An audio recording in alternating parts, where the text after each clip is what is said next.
There was near universal condemnation about the actions of Republican State Representative Jim Walsh, and here's why. Walsh of Aberdeen wore the Star of David. It's pretty small there, but you can see it on his left side during an event in Lacey. In his mind, he was doing it as a way to protest vaccine rules, likening the way that Nazis persecuted Jewish people during the Holocaust to the singling out of people who don't get a vaccine. This was a story first reported by the Seattle Times. Democrats and Republicans alike were quick to respond. Democratic Congressman Derek Kilmer tweeting that the comparison, quote, dishonors the victims of the Holocaust, the survivors and their families, as well as the brave American military and our allies who fought and died to defeat the Nazis. There is no place for this kind of dangerous and inflammatory rhetoric here in Washington or anywhere in our nation.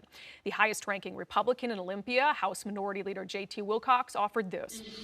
That yellow star is a symbol for some of the most horrific things that have happened in human history, certainly in recorded human history, to the Jewish people.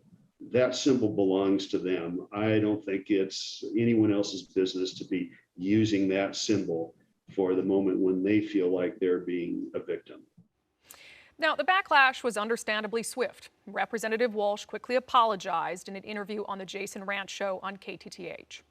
Let me start right away by saying this gesture went too far. It was inappropriate and offensive, and I'm terribly sorry that it happened and that I was part of it.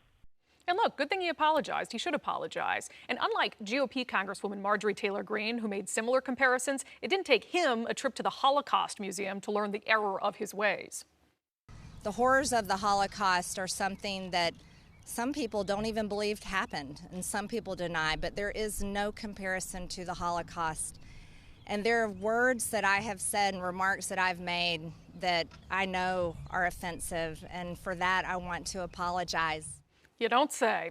You know, I preach a lot on this show about moral consistency, setting a clear standard by which you determine right and wrong and sticking to it regardless of what person of what political party violates that standard.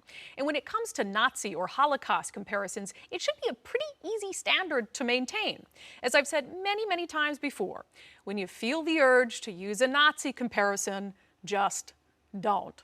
I said as much when blogger and weather guru Cliff Mass compared broken windows in downtown Seattle to the night of broken glass, a night of violence that included Nazis smashing in the windows of Jewish-owned businesses. I said as much when a local progressive blogger called the Republican National Convention a Nazi party.